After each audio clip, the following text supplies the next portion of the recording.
Ndi n'iteka n'umunezero nsubire nkusuhuze nkuha ikaze nshuti mukunzi wacu wowe ubandanya kubana natwe ngaha kuri ino mboneshakure imwe rudende igutohoreza amakuru, ibiganiro kumwe n'inkuru bigezweho hama ikabigushikiriza vyose uko vyakabaye kamwe ku kandi mu buryo butosoye kandi butomoye. Ndaguhaye ikaze, ndaguhaye mwiriwe cange mwaramutse bivanye n'aho udukurikira uherereye. Wowe udukurikira uri mu gihugu c'u Burundi ntunyemerere nkuhe mwaramutse, ndetse nawe udukurikira uri hakurya y'imbibe z'igihugu c'u Burundi ndaguhaye mwiriwe cange mwaramutse bivanye n'aho uherereye. Utegerezwa gusa gufyonda sabone cange subscribe ntawe utarafyondako, hama ukabandanya ushikirwa n'amakuru, ibiganiro kumwe n'inkuru tubandanya gushikiriza bivugwa irya nino mu gihugu c'u Burundi ndetse no hakurya y'imbibe z'igihugu c'u Burundi mu yandi makungu. Ano makuru rero harabafatiye ku ngingo nkuru nkuru zikurikira: ngo imvugo z'abategetsi b'igihugu c'u Burundi zibandanya kwerekana ko batazi ico bajejwe. Umushikiranganji Martin Niteretse abwira abahunze ko ivyo bavuga atari vyiza ku gihugu ko kandi babivugishwa n'imirete ya gusa baba bahaze. Uwo mushikiranganji akaba aherutse kuvyandikira umupfasoni Rose Hakizimana yigeze kuba umushingamateka, ubu akaba ari mu buhungiro biturutse ku kiringo ca gatatu kidakurikije amategeko c'umuhisi Petero Nkurunziza. Uwo mushikiranganji yandika agira ati: nduguruye Twamugina, uraza ubabwire ayo ufise adateye isoni, kandi ako gakengere mwitwaje muragaheba kuko kirazira guhangara uw'abenegihugu bitoreye. Iyo mirete muhimba ya gusa mugaca mwibaza ko isi n'ijuru ari rwanyu.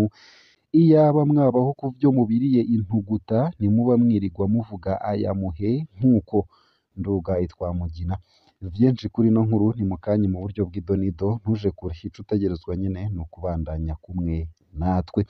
Nayo kandi umurundi wese hasaba impapuro z'inzira aja mu bihugu biri mu muryango wa SADC hagiye kuja aravuga iyo agiye n'ikiringo azomarayo. Iyo ngingo ikaba igiye gushigwaho yashikirijwe n'umushikiranganji w'imigenderanire y'u Burundi n'ayandi makungu Albert Shingiro imbere y'inama nshingamateka kw'igenekerezo rya 12/02/2024. Yishuye gutyo abashingamateka bamubajije ikibazo kijanye n'abarundi bagirira ingorane mu bihugu barimwo kandi bakabura n'ubutabazi. Umushikiranganji akaba asigura ko iyo ngingo izotanga inyishu kuri ico kibazo, na cane cane gishikira urwaruka ruja mu bihugu badafise ibibaranga canke bafise uruhusha rw'ikiringo gito maze bakagirirayo ingorane. Womenya neza ko iyo ngingo iraba abarundi bagendera ibihugu vyo mu muryango wa SADC arivyo Malawi, Afrika y'Epfo, Zambia, Mozambique, Repubulika Iharanira Demokarasi ya Kongo, Botswana, Namibia, amazinga ya Seychelles, Angola, Lesotho ariyo yitwa Eswati ubu, Tanzania hamwe n'amazinga ya Komore. Ni kugira ngo bigabanye umurindi w'abarundi bagenderayo badafise ivyangombwa. Ubushikiranganji bujejwe imigenderanire n'ayandi makungu bukaba busaba abarundi baja muri ivyo bihugu kubijamwo bafise ivyangombwa bisabwa. Isayo gusa, ayo hamwe n'ayandi ni mukanye mu buryo bw'idonido, ntuje kure, ico utegerezwa gusa ni ukubandanya uri kumwe natwe.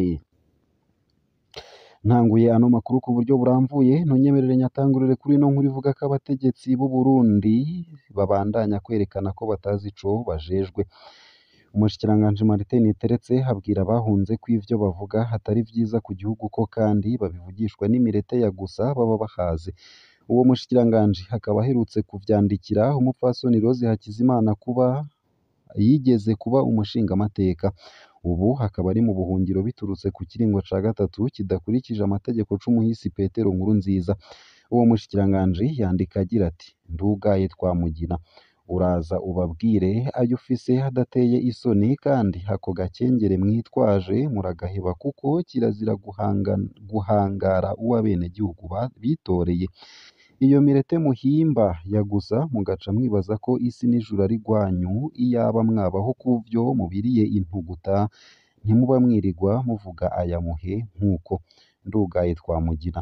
Mu kwishura kuri ayo majambo y'umushikiranganji w'intwaro yo hagati mu gihugu, umutekano n'iterambere rusangi, umupfasoni Rose Hakizimana atangura amwereka yuko avugisha ukuri atagakengere karimwo mu vyo abwira abategetsi. Ivyo akabikora ngo kuko igihugu atari ic'abategetsi gusa bapfunga abanyagihugu gushika aho babaraza mu kazu ka surwumwe nk'uko biherutse kugaragara mu gasho ka parake i Makamba. Uwo mupfasoni abandanya yerekana ko abategetsi naho baherutse kugaragaza ko uwahoze hari umushikiranganji wa mbere afise amaparasera 153 ndetse n'imiduga 55, abosuzuma ivyo abasigaye bafise ngo bosanga bafise ibirenga ivyo.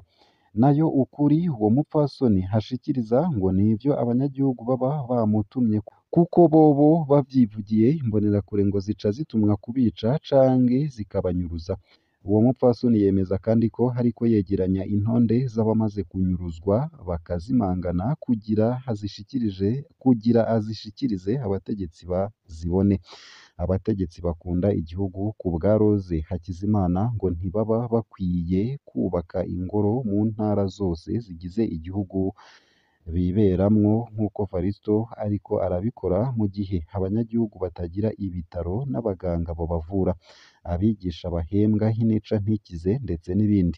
Ivyo vyose abo bategetsi bakabikora basanzwe bafise imiduga y'igihugu bashiramwo igitoro kirihwa n'abanyagihugu kugira bakore ingendo zabo bitabagoye. Ivyo biriko bikorwa n'abategetsi b'u Burundi ngo nagatukisha ku gihugu. Tubibutse ko abanyagihugu bama bashikirije ko ata rukiza biteze ku butegetsi bukomoka mu mugambwe wa CNDD FDD.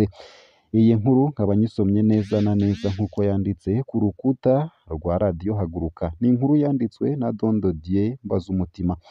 Nayo mu yariko aravugwa hanze y'imbibe z'igihugu c'u Burundi nuko muri Uvira, ni ukuvuga mu gihugu ca Repubulika Iharanira Demokarasi ya Kongo, abarundi babujijwe gukora urudandazwa i Uvira nyene. Kuva mu ndwi iheze nta murundi n'umwe ashobora gukora urudandazwa ndengambibe ava mu Burundi ajabuka muri Repubulika Iharanira Demokarasi ya Kongo neza na neza haciye i Buvira mu ntara ya Sud Kivu mu buseruko bwa Repubulika Iharanira Demokarasi ya Kongo. Ni ishirahamwe rishasha ryigenga ry'i Buvira ryafashe iyo ngingo. Abadandaza b'abarundi bavuga ko bababaye. Inama y'umutekano yiyaguye i Buvira yariyamirije iyo ngingo y'iryo shirahamwe ryigenga irisaba kuyihagarika ariko biba ivy'ubusa. Urwo rudandazwa rujanye no kujabukana amata, ibifungurwa vy'ibinyantete, ibinyobwa biva mu Burundi. Nubwo biri uko ariko abanyekongo bo muri iryo shirahamwe rishasha ryigenga i Buvira baravyanse. Dushitse ku rubibe rwa Kavimvira, urubibe rw'u Burundi na Repubulika Iharanira Demokarasi ya Kongo, batubwira ko tudashobora kujabuka urubibe, ariko ntibatwereka ingingo n'imwe yoba yafashwe n'intwaro. N'urwaruka rwo mw'ishirahamwe ryigenga rituzibira. Uko akaba ariko vyashikirijwe n'abadandaza bavuganye na SOS Media Burundi dukesha iyi nkuru.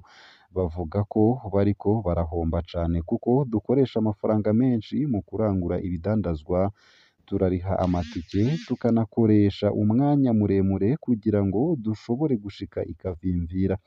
Gusubira inyuma umuntu atagurishije ibidandazwa vyiwe ni uruhombo runini. Uko akaba ariko umwe mu badandaza b'abarundi yidoga. Urwo rwaruka ruvugwa ni urwo mw'ishirahamwe rishasha ryigenga ry'i Buvira bivugwa n'amasoko yacu. Iryo shirahamwe ryafashe iyo ngingo yo kubuza abarundi kuja kugurisha ibidandazwa vyabo muri Kongo. Ni kubera abanyekongo baburabuzwa n'igipolisi c'u Burundi kw'ibarabara Gatumba Bujumbura. Dushaka ko abanyekongo bakora urudandazwa rwabo mu mutekano, bitabaye uko natwe tuzokora nk'uko bakora. Ubwo akaba ariko abanyekongo b'i Buvira bashikirije. Tumubajije Mafikiri Mashimango, umuhuzabikorwa w'amashirahamwe yigenga i Buvira, yavuze ati twafashe ingingo yo kubuza abarundi gushora ibifungurwa vyabo iwacu kuko bamwe mu bategetsi b'u Burundi barakubagura abanyekongo mu gihe bari mu Burundi. Intumbero yacu ni ukwirukana abarundi bazana ibidandazwa vyabo muri Kongo. Twabikoze kugira ngo tubereke nabo uko bakubagura abanyekongo mu Burundi. Uko akaba ariko Mashimango yasiguye. Inama y'umutekano yiyaguye i Buvira yagirishije inama kuri uwa mbere ku mugoroba mu ntumbero yo gutora umuti kuri ico kibazo. Yariyamirije cane ibiriko biraba, isaba ababitunganije kubihagarika biba ivy'ubusa. Ngaha akaba ariho nsoreje ano makuru nari naguteguriye ariko avugwa irya nino mu gihugu c'u Burundi ndetse no hakurya y'imbibe z'igihugu c'u Burundi mu yandi makungu. Ndakwipfurije kubandanya uraroranirwa mu vyo uriko urarangura. Ugire ibihe vyiza ndetse n'umunsi mwiza.